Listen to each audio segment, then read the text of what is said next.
Braves gens, bonsoir et bienvenue dans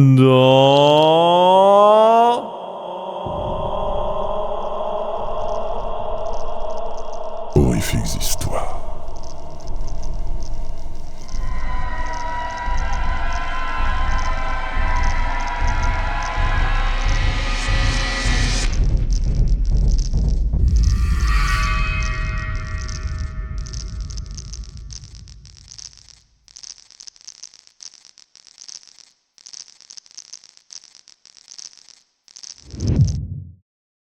Et ce soir, dans Horrifiques histoires, je vais vous lire la nouvelle L'abomination sous la pierre, une nouvelle de Jean-François Thomas.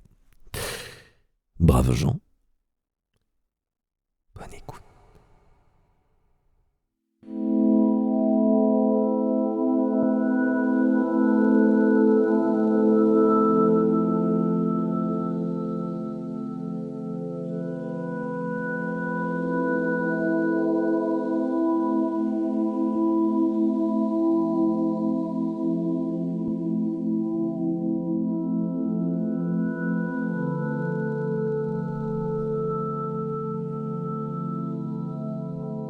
J'ai été extrêmement surpris lorsque j'ai appris par un courrier officiel de la justice de paix que le jeune homme du 3e étage, locataire de l'appartement au-dessus du mien, m'avait désigné comme exécuteur testamentaire. Double surprise, s'il en était.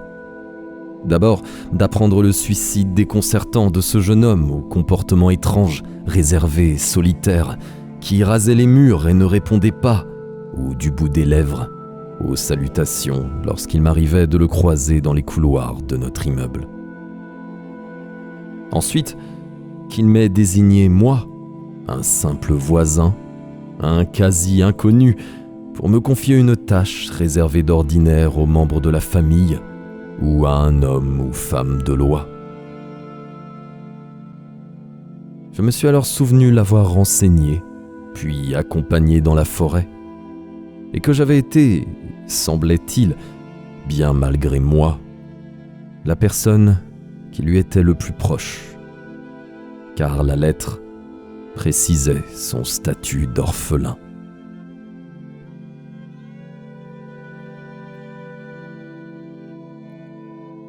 Ce jeune homme s'était établi depuis peu dans notre immeuble. Comme je suis retraité et que je passe une bonne partie de mon temps à domicile, j'avais pu, à loisir, observer son déménagement. Il semblait posséder peu de meubles. En revanche, le nombre de cartons que les déménageurs déchargeaient du camion était impressionnant. Ces cartons semblaient peser un bon poids, à voir la peine que les hommes prenaient à les porter pour les empiler sur des diables avant de les emmener dans le couloir de notre entrée jusqu'à l'ascenseur. Je me suis souvent demandé combien de temps les employés des entreprises de déménagement pouvaient effectuer ces lourds travaux avant de souffrir de maux divers, le corps rompu par tant d'efforts physiques répétés, et de renoncer, de changer de métier.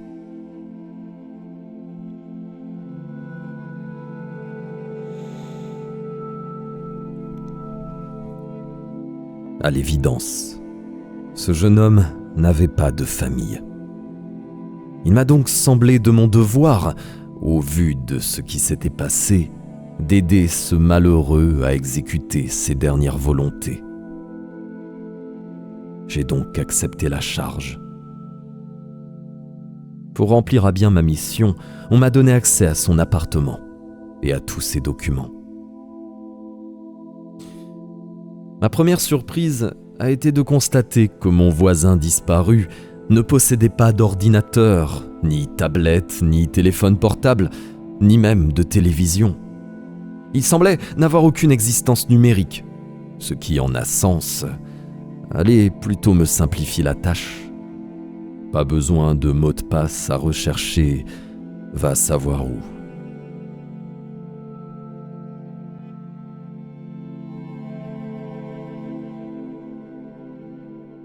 Son appartement était presque vide, à l'exception d'une pièce qui lui servait de bureau. La cuisine était peu fournie, 3 fois rien dans le frigo. Le salon meublé d'un canapé 2 places et d'un fauteuil en tissu beige. Les toilettes et la douche dotées aussi du strict minimum. Cet appartement donnait l'impression d'avoir été à peine habité. Que pouvait donc bien faire ce particulier longiligne, timide et introverti de ces soirées?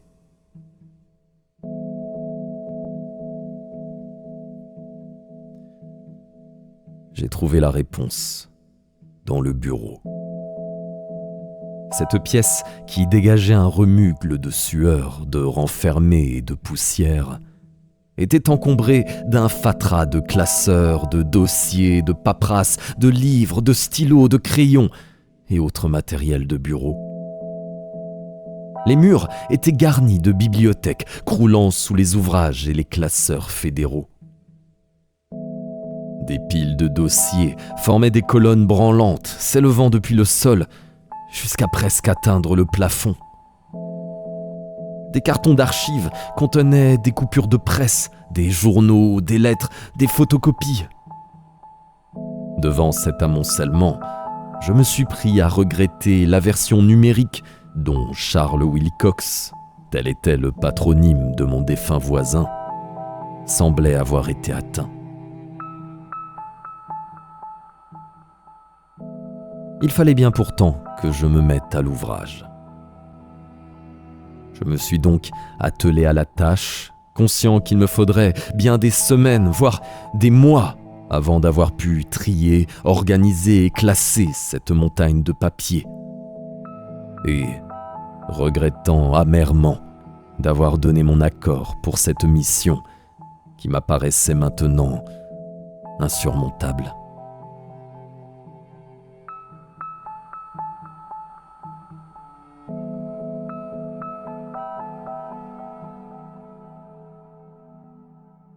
Je ne m'appesantirais pas sur les premiers jours de ces rangements, qui s'apparentaient plutôt pour moi à un déménagement.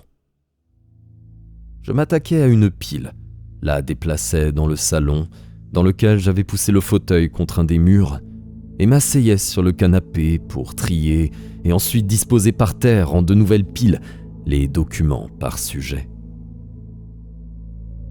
Il était beaucoup question de philosophie, de religion, d'ésotérisme, d'occultisme, d'alchimie, de sociétés secrètes, de civilisations disparues, d'extraterrestres. Le matin des magiciens, de Louis Pauwels et Jacques Bergier, trônait au sommet d'une des bibliothèques, encadrée par 2 pyramides, et il me semblait que toute la pièce était dévolue à approfondir les sujets de réalisme fantastique évoqués par ce livre. À l'évidence, le jeune homme s'intéressait au mystère et à l'invisible, avec une fougue qui tournait à l'obsession.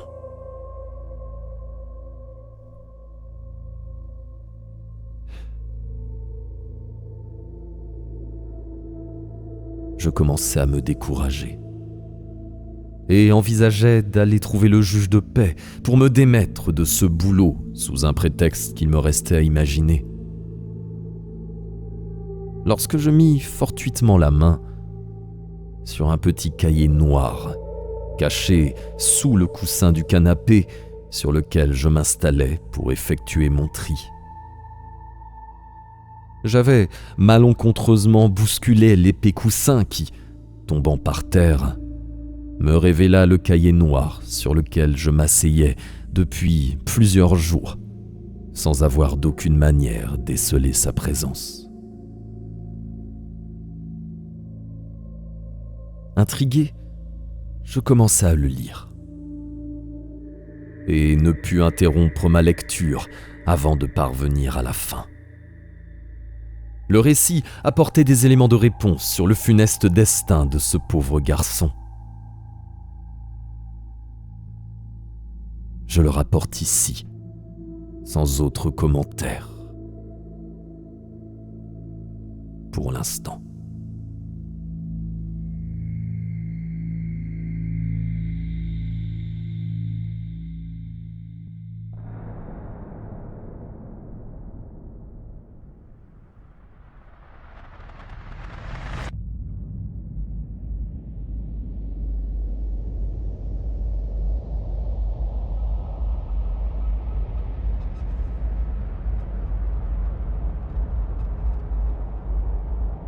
The atomic bomb.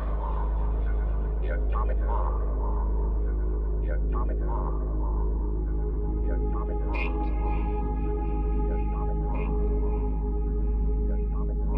The atomic bomb. 7. 7. 6.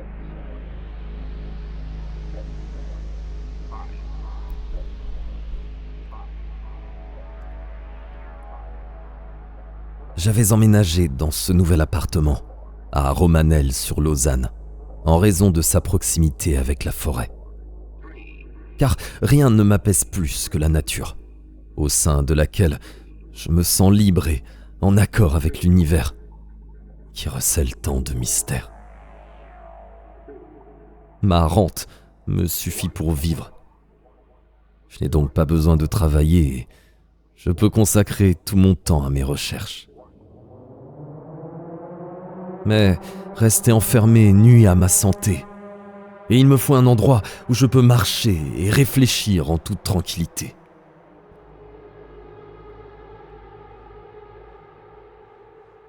On m'avait vanté la beauté d'une pierre erratique, nommée la pierre à Cambo, du nom peut-être de celui qui l'a découverte ou d'un lieu dit, je l'ignore. C'est une immense pierre, déposée là par le recul du glacier du Rhône qui, lors de la dernière glaciation, recouvrait l'endroit d'une couche de glace de plus de 800 mètres de haut. C'est dire à quel point le réchauffement climatique nous affecte. Si nous ne faisons rien, nous courons à notre perte. Ce danger futur, que dis-je futur, présent, vient hélas s'ajouter aux menaces du passé, toujours latentes et renaissantes. Notre pauvre humanité n'est qu'en sursis.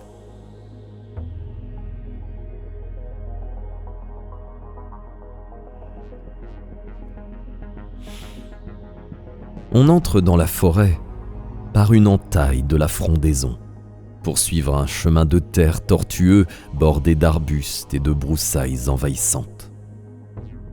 Quelques grands arbres élancés et dominateurs surmontent ce chemin, et d'autres sentiers qui se divisent. Puis, la piste s'élargit. On marche sur des feuilles et des racines, des pierres et des coques de faine, ce fruit du hêtre qui ressemble à de minuscules châtaignes triangulaires. À un moment, on traverse un petit ruisseau sur un pont de pierre. Puis, le chemin s'élargit et longe par endroits une piste de parcours vita. Une pauvre musaraigne, morte et sèche sur le sol, m'apparut comme un signe de mauvais augure.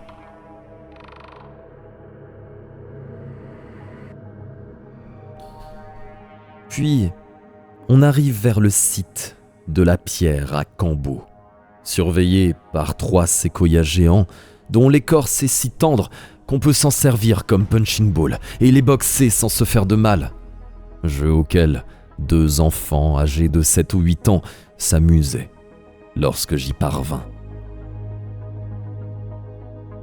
La pierre se dresse au milieu d'une clairière, où l'on trouve des tables et bancs en bois pour les pique-niques, des cercles de pierre pour faire du feu et des rondins bien imbibés par les intempéries. Le père et la mère des enfants, assis sur un des bancs, devisaient calmement. Tout paraissait paisible et angélique.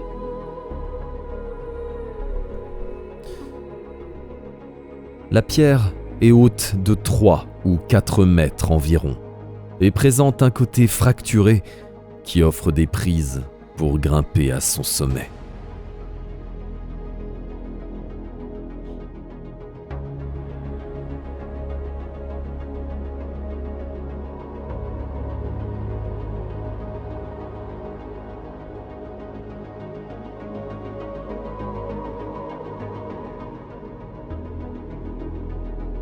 Au moment où je m'approchais de la pierre pour la toucher, le chien de la famille, un labrador, se mit à grogner.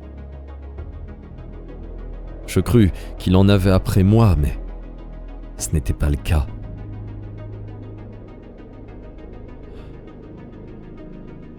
Je me sentis mal, tout à coup, saisi d'un malaise indistinct. Le chien devait ressentir la même chose, car il se mit à aboyer furieusement en regardant la pierre.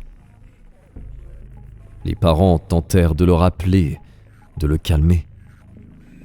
De mon côté, un vertige me saisit, et je dus m'asseoir sur un proche rondin pour ne pas tomber. Le chien changea alors d'attitude, s'aplatit par terre et se mit à gémir, comme un chiot grondé par sa mère. Puis il s'enfuit au loin, ignorant les appels de ses maîtres, pour s'enfoncer dans la forêt.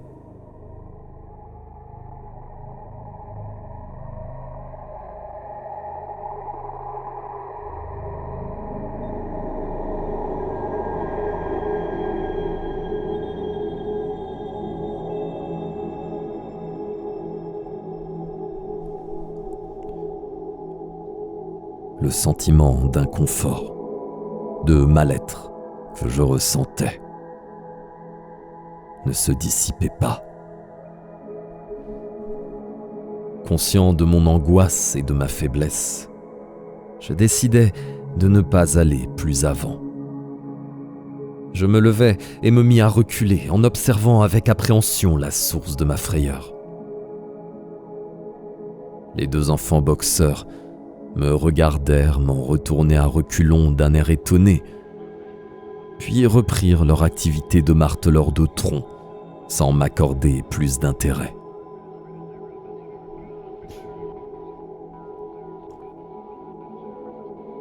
Je fis demi-tour, et plus je m'éloignais du site, mieux je me sentais. Allons. Je devais être encore trop faible après ma maladie, et le déménagement m'avait épuisé. Je ne me rendais pas compte que j'avais accumulé autant de documentation durant toutes ces années de recherche. Le déménagement seul m'avait révélé l'importance de ma collection. Arriverai-je, une fois au terme de mes investigations? Les doutes qui m'avaient déjà saisi par le passé me reprenaient.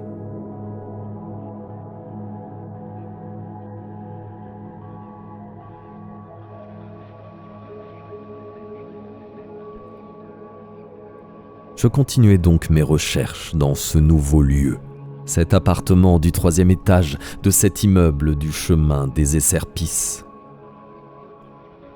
Comme je ne sortais guère, je ne connaissais personne, à l'exception d'un voisin de l'étage inférieur, un retraité que j'avais croisé à 2 reprises dans le couloir.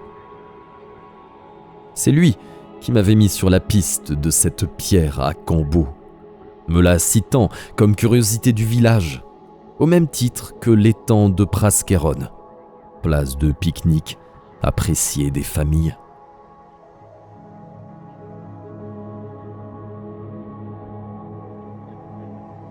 J'y étais allé, à l'étang. Tout y respirait la quiétude. Je m'étais assis sous des arbres vénérables pour m'imprégner de béatitude. Mais à la récréation, les cris des enfants eurent au fait de me faire fuir. Ma nature craintive et réservée m'a toujours empêché de me sentir à l'aise avec mes contemporains. Je suis un solitaire. La nature de ma quête l'exige. J'ai déjà trop ressenti les moqueries dont m'accablent mes contemporains si j'ai le malheur de parler de mes recherches. On me prend pour un illuminé, un partisan des théories du complot, un fou. Je sais bien que mon caractère réservé me pousse à l'introspection et que je passe pour un solitaire. Mais que l'on apprenne le sujet de mes recherches et l'on me dénigre, on se moque de moi, on me méprise. On va même parfois jusqu'à m'insulter ou me menacer. Est-ce ma faute à moi s'ils ne savent pas voir? S'ils se complaisent dans leur aveuglement? Combien c'est plus facile de fermer les yeux et de se convaincre que tout va bien. Jusqu'au jour où il sera trop tard.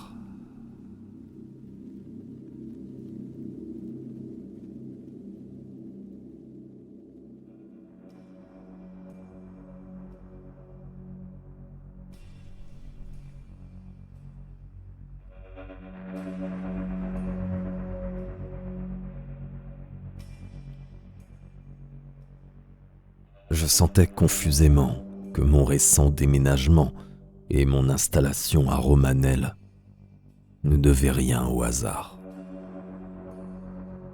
Ma destinée m'avait conduit ici. C'est là sans doute que je trouverais les réponses à mes interrogations. Étions-nous vraiment seuls dans l'univers? Sommes-nous les premiers? D'autres nous ont-ils précédés? Venons-nous vraiment de cet astre? Ou ne sommes-nous que des exilés? Y a-t-il un sort pire que la mort?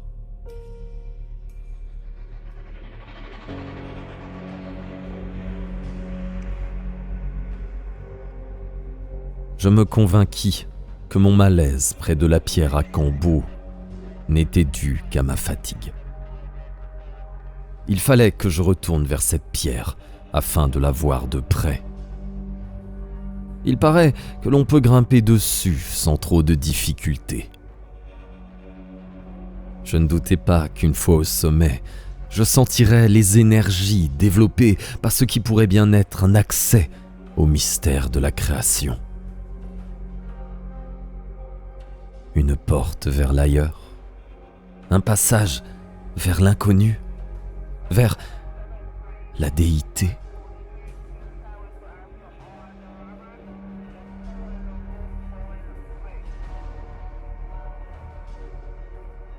Je me mis en route vers 9h du matin, espérant ne trouver personne sur les lieux. Mon pressentiment se révéla exact.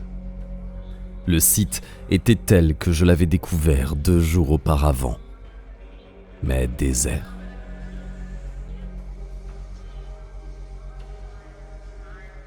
Je m'approchais prudemment de la pierre, sise au centre d'une clairière recouverte de terre. Les plantes ne poussaient pas autour de cette pierre, probablement écrasées et empêchées de croître sous les pas des visiteurs.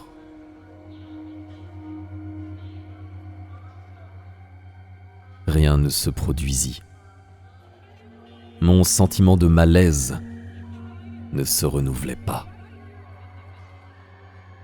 Poussant un soupir de soulagement, je déposai mon sac à dos sur le sol et entrepris d'escalader ce gros rocher à la force de mes bras et de mes jambes.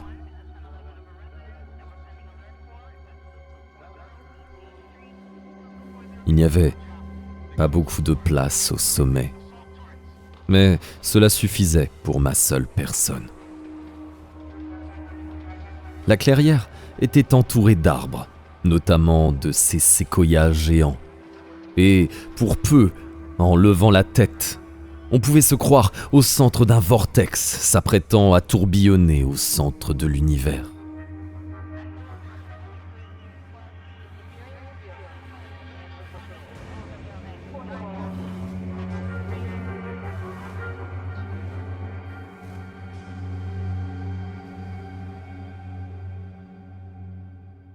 Soudain, ce fut ma tête qui se mit à tourbillonner. Un malaise, le même que j'avais ressenti la première fois, m'envahit à nouveau. Mais cette fois, ce fut pire. Une odeur atroce, pestilentielle, méphistophélique envahit mes narines. Mon estomac se souleva et je ne pus m'empêcher de vomir, tapissant ainsi ma voie de descente du contenu de mon estomac. Une frayeur puissante, infâme, insupportable s'empara de moi. Je glissais dans mon vomi et tombais lourdement sur le sol. Étourdi, endolori, je faillis sombrer dans l'inconscience. Mais c'est à ce moment-là que j'entendis d'horribles grognements, des sons atroces, des voix d'outre-tombe murmurant des mots prohibés, des phrases abominables, dont quelques noms frappèrent mon cerveau et que ma mémoire ne peut oublier. Des mots maudits, interdits, que je souhaitais ne jamais ouïr. J'entendis distinctement prononcer Cthulhu et Erliet, nom abject qui porte toute l'horreur du monde et qui me prouve que l'humanité se trouve en grand danger face à son extinction. J'ignore comment j'en ai trouvé la force, mais je fus soudain debout, en train de fuir à toute vitesse, exploitant toute la vélocité dont j'étais capable, la répugnance de ces odeurs, de ces sons, de ces obscénités abjectes. Dans ma frayeur, je me pris le pied dans une racine et m'affalai par terre. Cela me retarda dans ma fuite. En me relevant, j'eus la mauvaise idée de me retourner, au lieu de fuir, droit devant moi. Et je vis la laideur incarnée. Une créature abominable, répugnante, cauchemardesque, sortait de la fracture de la pierre, en une fumée qui prenait peu à peu consistance. Elle prit l'apparence d'une sorcière, aux longs cheveux filasses, au nez crochu, aux faciès verruqueux, aux yeux vairons et méchants, aux longs bras sortant d'un tas de sordides haillons rapiécés et troués. Elle ricanait en me désignant de son index et psalmodiait de sa voix éraillée des phrases absurdes dans une langue inconnue, plus faite de grognements que de paroles, au milieu desquelles j'entendis à nouveau le nom de Cthulhu. J'eus encore le temps de voir que cette sorcière se transformait en une autre créature, munie de plusieurs bras, comme la déesse hindoue Kali, avant de prendre l'apparence d'un invulnérable kraken.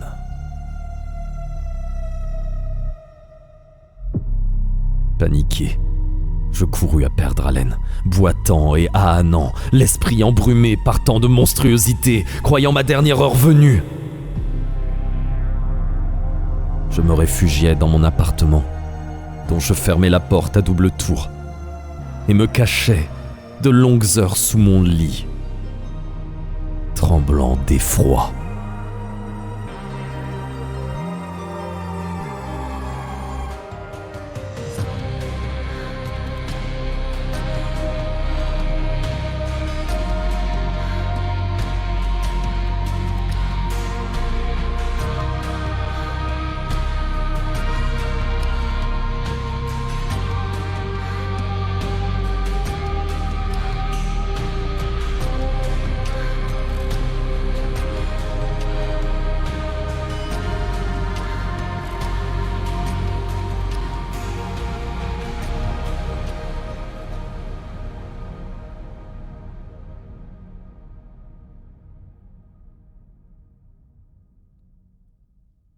Je ne dormis pas cette nuit-là et passais mon temps à chercher des réponses dans ma documentation. À nouveau, il me fut impossible de les trouver, ces réponses, car tant de nouvelles énigmes se dressaient devant moi que je ne parvenais pas à trier le bon grain de l'ivraie. Mais une chose était sûre, indiscutable, voire inéluctable. Les forces du mal se rapprochaient et n'allaient pas tarder à réclamer leur dû.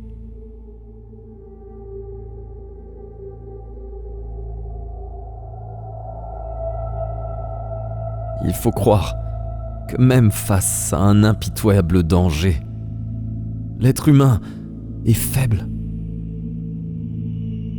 car je finis par m'assoupir. Le réveil me trouva vautré sur ma table de travail, au milieu des documents que j'avais consultés, dont une partie était tombée par terre. L'esprit est la partie incorporelle de l'être humain. De même que le corps, notre esprit reste soumis à des faiblesses. Nos perceptions peuvent être faussées. C'est bien connu. Une personne ne voit pas les mêmes choses qu'une autre, ne ressent pas les mêmes affects, n'a pas les mêmes intuitions. C'est ainsi que je me demandais si je n'avais pas rêvé. Après tout, j'avais tant travaillé, tant lu, tant formulé d'hypothèses que je m'étais inconfortablement endormi, épuisé. Peut-être que ce que j'avais vu ou que je croyais avoir vu n'était qu'un sombre cauchemar. Mon obsession m'entraînait peut-être sur des chemins impraticables. Il fallait que je m'en assure. Mais je n'irai pas seul cette fois-ci. Le voisin du dessous, ce retraité qui m'avait parlé de cette pierre, connaissait l'endroit.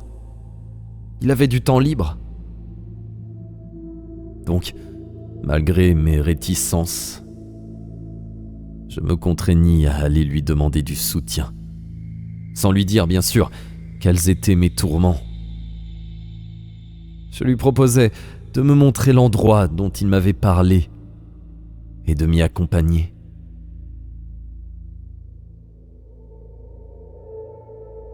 Comme je l'avais prévu, il se montra enchanté de ma proposition.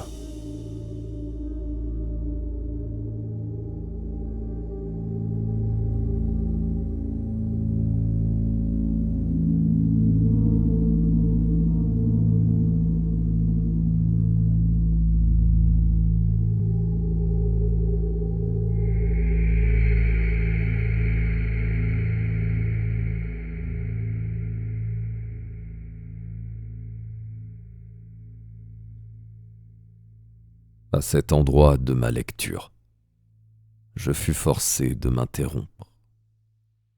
J'avais, bien malgré moi, joué un rôle dans le funeste destin de ce pauvre garçon.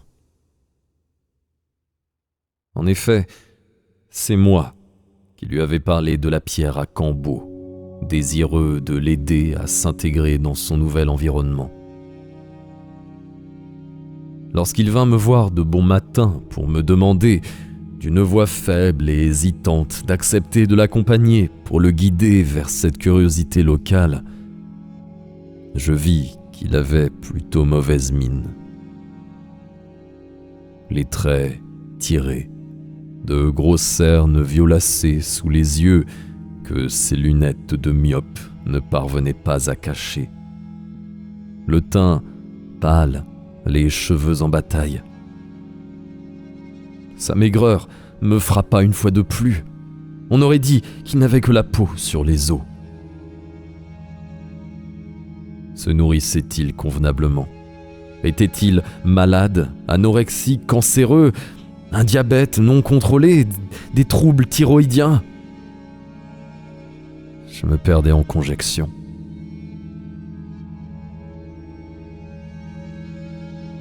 Face à ce voisin visiblement souffreteux, ma compassion prit le dessus et j'acceptai sa requête.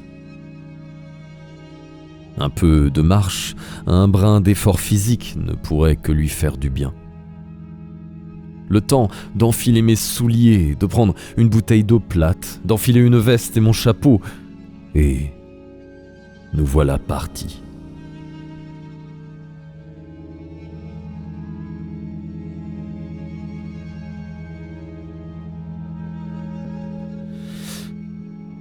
En chemin, il ne parlait pas.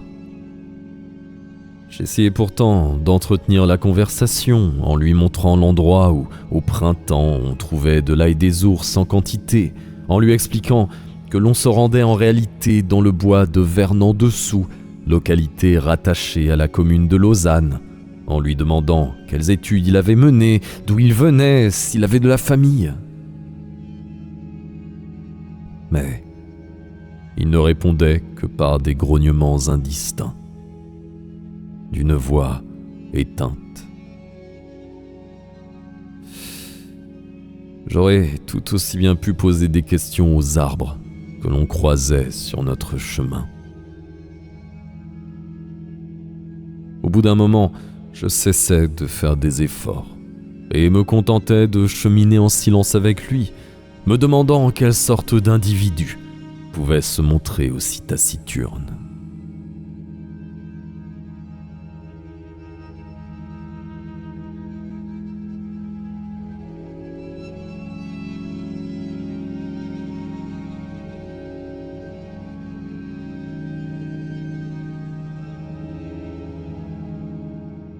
Plus nous approchions de notre but, plus son comportement devenait étrange. Il restait en arrière, marchait de travers comme un crabe, humait l'air en fronçant le nez, s'arrêtait, regardait de tous les côtés tel un suricate aux aguets, marchait plié en deux, se redressait. À 3 reprises, je m'arrêtais et lui demandais ce qu'il se passait. Il ne répondit pas. J'en étais à soulever mon chapeau pour me gratter le crâne en me demandant si cet étrange compagnon n'était pas cinglé. Lorsqu'il me désigna la pierre à Cambo, en hurlant. « Vous les voyez, hein ? Vous les voyez ?» Que voulait-il que je voie ? La pierre à Cambo se dressait devant nous, à une dizaine de mètres de distance. Solide, immuable, erratique, pareille à elle-même depuis des millénaires. Parlait-il des 2 randonneurs qui se trouvaient au loin sur un sentier pédestre proche de la route ? De la brume matinale qui baignait la clairière, des champignons décorant une vieille souche ? Il cria de rechef, puis hurla d'une voix suraiguë, agressive, alarmante. Cette phrase, si insolite, si anormale, cette incantation au relent religieux si bizarre, qu'elle s'est à jamais marquée dans mon esprit. N'est pas mort à jamais qui dort dans l'éternel, en d'étranges éons, la mort même est mortelle. Puis, il s'enfuit en hurlant, dans une course effrénée, comme s'il avait effectivement la mort aux trousses. Et je restais là, figé par la stupeur. Je le vis courir comme un dératé, paniqué, dans une course aussi folle que comique, car il n'était pas capable de se déplacer en ligne droite. Il faisait des petits sauts, entrechoquait ses jambes, et s'étala 4 fois de suite dans sa débandade. Je me dis que le pauvre garçon n'était pas du tout sain d'esprit, et plutôt maladroit dans son corps.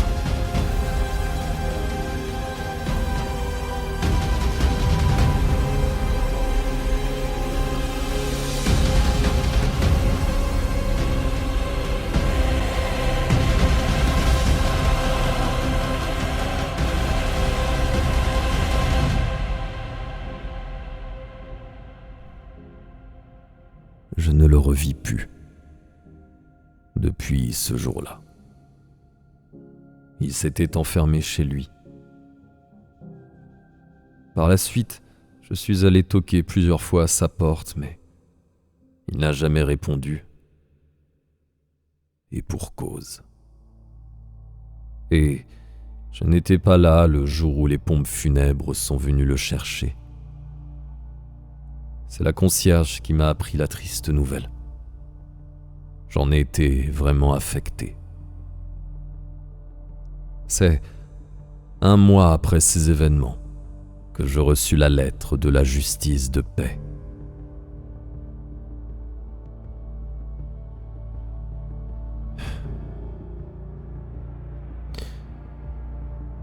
Le carnet noir se termine ainsi.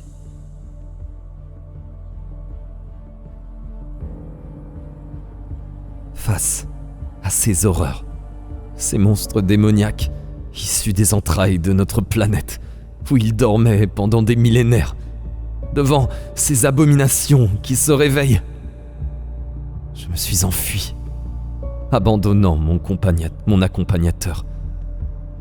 Et j'espère qu'il a réussi à s'enfuir lui aussi, malgré son âge avancé. Ils ne m'ont pas rattrapé. Pas encore. Je vais rester ici, me cacher, espérer qu'ils ne me trouveront pas. J'ai encore un peu de nourriture, des boîtes, de l'eau au robinet. Je vais me cacher. Voilà 1 semaine que je me suis rendu pour la dernière fois vers cette pierre, cette porte par laquelle les grands anciens reviennent pour nous détruire. J'ai entendu le vieux monsieur faire du bruit dessous. Il a donc réussi à s'échapper. Mais je n'en peux plus. Plus du tout. De toute manière, ils vont nous détruire, nous exterminer. Et ce sera dans de grandes souffrances. Ils sont si cruels.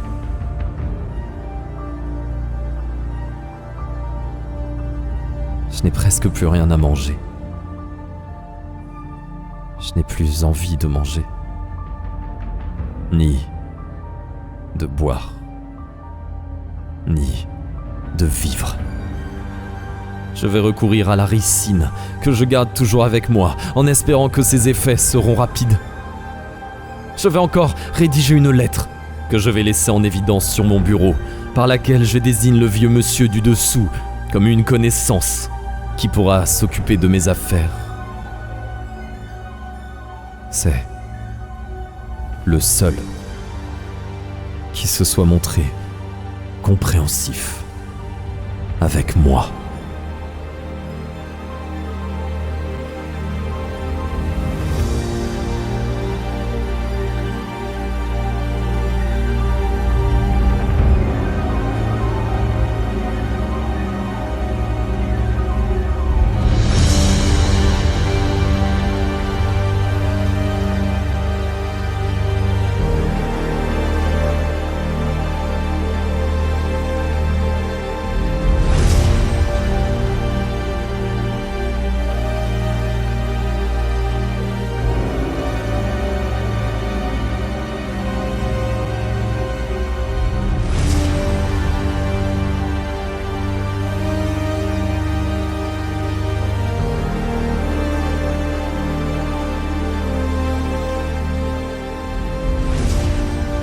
Et voilà, une fin d'histoire.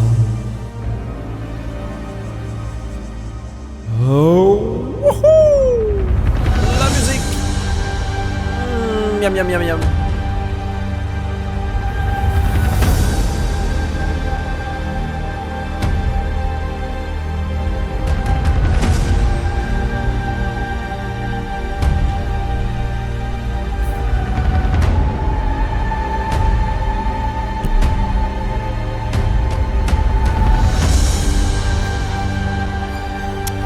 Voili voilou, j'espère que cette nouvelle vous a plu, braves gens.